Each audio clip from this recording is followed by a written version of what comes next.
ఈ వీడియోలో జాగ్రఫీ మీద ఇంపార్టెంట్ ఎంసీక్యూస్ చూద్దాం.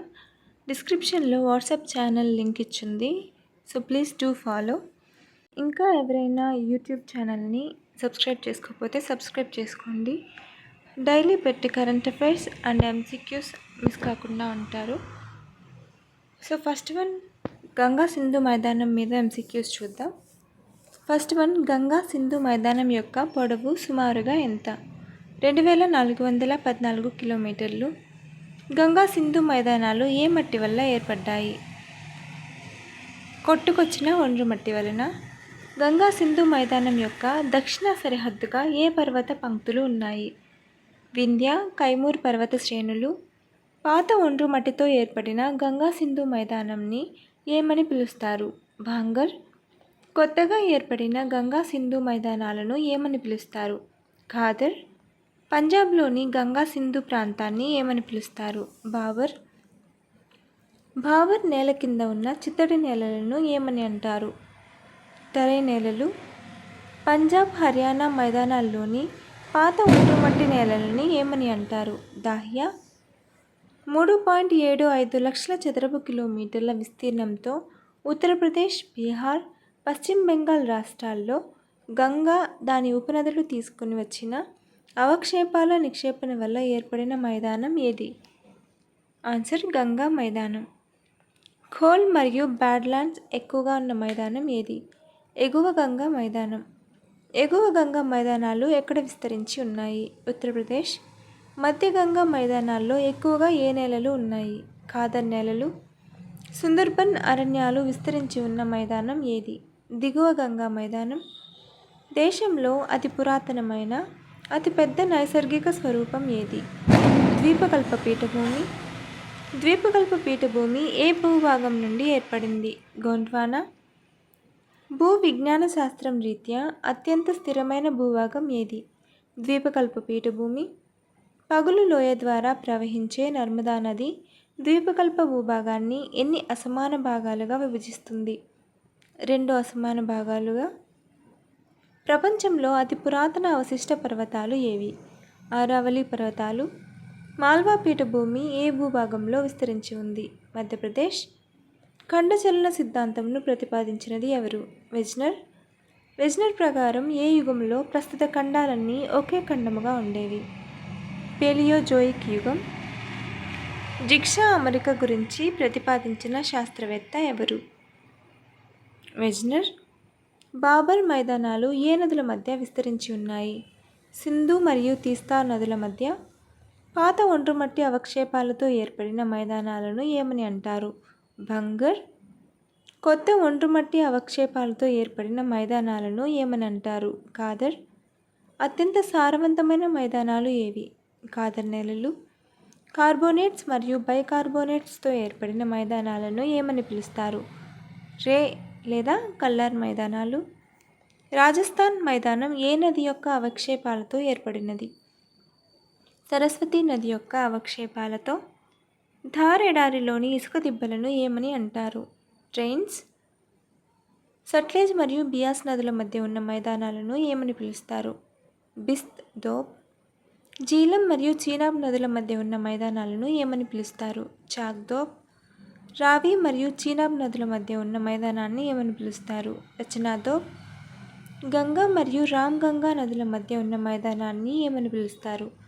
రోహిల్ఖండ్ మైదానం. రామ్ గంగా మరియు గోమతి నదుల మధ్య ఉన్న మైదానాలను ఏమని పిలుస్తారు? అవధ్ మైదానం. గోమతి మరియు మహాకాళి నదుల మధ్య ఉన్న మైదానాలను ఏమని పిలుస్తారు? మిథిలా మైదానం. సోన్ మరియు గంగా నదుల మధ్య ఉన్న మైదానాలను ఏమని పిలుస్తారు? మగధ మైదానం. ద్వీపకల్ప పీఠభూమి మీద ఎంసీక్యూస్ చూద్దాం.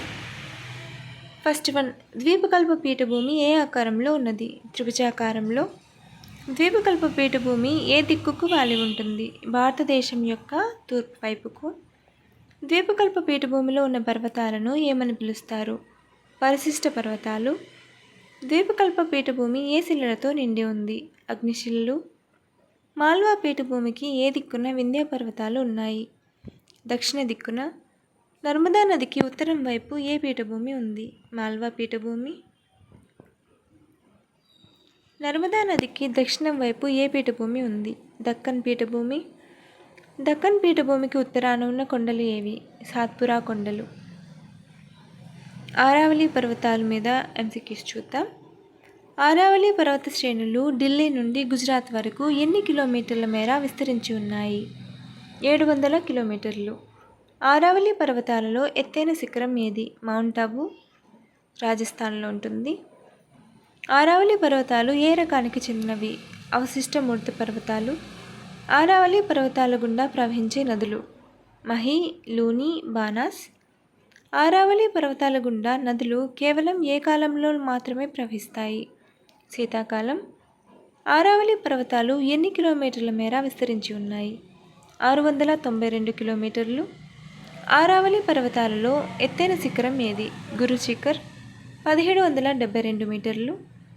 ఆరావళి పర్వతాలలో రెండవ ఎత్తైన శిఖరం ఏది? సిరోహి శిఖరం.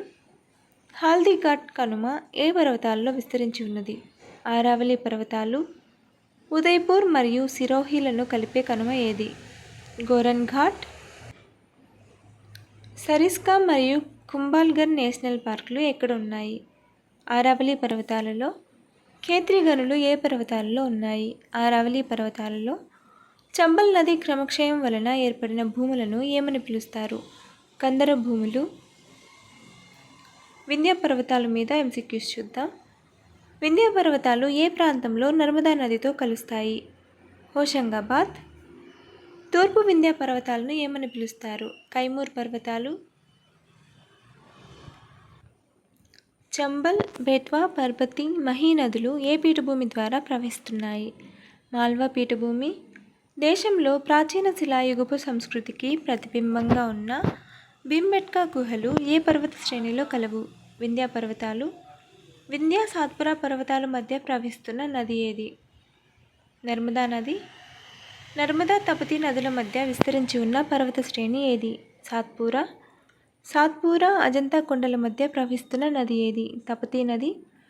తపతీ, పెన్గంగా నదుల మధ్య విస్తరించి ఉన్న పర్వత శ్రేణి? అజంతా కొండలు. తపతీ, గోదావరి నదుల మధ్య తూర్పు పడమరలుగా విస్తరించి ఉన్న పర్వతాలు ఏవి? సత్నాల, అజంతా పర్వతాలు. భీమా, కృష్ణా నదుల మధ్య విస్తరించి ఉన్న పర్వతాలేవి? మహదేవ్ పర్వతాలు. గుజరాత్లోని కచ్చి ద్వీపకల్పానికి ఉత్తరంగా ఉన్న ఉప్పుతో కూడిన మైదానాన్ని ఏమని పిలుస్తారు? గ్రేట్ రాన్.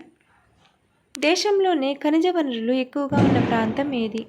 ఛోటా నాగ్పూర్ పీఠభూమి. రూర్ ఆఫ్ ఇండియా అని దేన్ని అంటారు? ఛోటా నాగ్పూర్ పీఠభూమి. ఛోటా నాగ్పూర్ పీఠభూమి ఉత్తర భాగాన్ని ఏమంటారు? హజీరాబాగ్. ఛోటా నాగ్పూర్ పీఠభూమిలో ఎత్తైన శిఖరం ఏది? పరాస్నాడ్ శిఖరం. రాజ్మహల్ కొండలు ఎక్కడ ఉన్నాయి? జార్ఖండ్. పన్నా కొండలు దేనికి ప్రసిద్ధి? వజ్రాలకు. రాంచీ పీఠభూమిలో ప్రవహించే నదులు ఏవి? కోయల్, సుబర్ణరేఖ. రాజ్మహల్ కొండల్లో ఎత్తైన శిఖరం ఏది? పరశనాథ్ శిఖరం. షిల్లాంగ్ పీఠభూమిలో ఎత్తైన శిఖరం ఏది? నోక్రిక్ శిఖరం. వింధ్య పర్వతాలు ఏ రాష్ట్రం నుండి ఏ రాష్ట్రం వరకు విస్తరించి ఉన్నాయి? గుజరాత్ నుండి బీహార్ వరకు. వింధ్య పర్వతాలు ఏ రాళ్లతో ఏర్పడ్డాయి? క్వార్జ్ మరియు ఇసుక రాళ్లతో. ఛోటా నాగ్పూర్ పీఠభూమి ఏ రాష్ట్రాలలో విస్తరించి ఉన్నది? జార్ఖండ్, ఛత్తీస్గఢ్, పశ్చిమ బెంగాల్, ఒడిషా. హజీరాబాద్ పీఠభూమిలో ప్రవహించే నదులు ఏవి? కోనార్క్, బార్కర్. సాత్పురా పర్వతాల మీద ఎంసిక్యూస్ చూద్దాం. సాత్పురా పర్వతాలకు దక్షిణంగా ప్రవహిస్తున్న నది తపతీ నది. సాత్పురా పర్వతాలకు ఏ దిక్కున మహదేవ్ కొండలు ఉన్నాయి? ఉత్తర దిక్కున.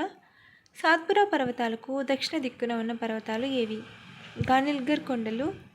మహదేవ్ కొండలు ఏ శిలలతో ఏర్పడ్డాయి? ఇసుక శిలలతో. సాత్పురా పర్వతాల్లో ఎత్తైన శిఖరం ధూప్ఘర్, 1350 మీటర్లు, మధ్యప్రదేశ్లో ఉంటుంది. సాత్పురా పర్వతాలలో దక్షిణ భాగంలో ఉన్న కొండలను ఏమని పిలుస్తారు? రాజ్ పిప్లా కొండలు. సాత్పురా కొండలను గుజరాత్లో ఏమని పిలుస్తారు? రాజ్ క్లిప్ కొండలు. సాత్పురా కొండలను మధ్యప్రదేశ్లో ఏమని పిలుస్తారు? గవలీఘర్ కొండలు. సాత్పురా కొండలను ఛత్తీస్గఢ్లో ఏమని పిలుస్తారు? మైకాల్ కొండలు. సాత్పురా పర్వతాల్లో ఎత్తైన శిఖరం ఏది? ధూప్ఘర్. దక్కన్ తలుపులుగా పిలువబడే అసిర్గర్ కనుమ ఎక్కడ ఉంది? సాత్పురా. మహారాష్ట్ర పీఠభూమి ఏ నెలలచే కప్పబడి ఉంది? నల్లరేగడి నేలలు. మహారాష్ట్ర పీఠభూమి ఉత్తరపు అంచున ఏ నది ప్రవహిస్తుంది? తపతీ నది. ఏ ప్రాంతంలో టెర్షియరీ కాలానికి చెందిన బిట్యూమనస్ బొగ్గు నిక్షేపాలు కలవు? ఛత్తీస్గఢ్ మైదానం. గర్ జాట్ కొండల్లోని ఎత్తైన శిఖరం ఏది? మలైగిరి. కృష్ణానదికి దిగువన, పశ్చిమ కనుమలకు తూర్పున మరియు తుంగభద్ర, కావేరీ నదుల ఉత్తరాన ఉన్న ప్రాంతాన్ని ఏమని పిలుస్తారు? కర్ణాటక పీఠభూమి. కర్ణాటక ప్రాంతంలోని కొండల శ్రేణులను ఏమంటారు? మల్నాడ్. రంగన్తిట్టు వన్యమృగ సంరక్షణ కేంద్రం ఏ పీఠభూమిలో ఉంది? కర్ణాటక పీఠభూమి. తెలంగాణ పీఠభూమికి ఉత్తరాన ఏ నది ప్రవహిస్తుంది? గోదావరి నది. తెలంగాణ పీఠభూమికి దక్షిణాన ఏ నది ప్రవహిస్తుంది? కృష్ణా నది. Follow for more videos.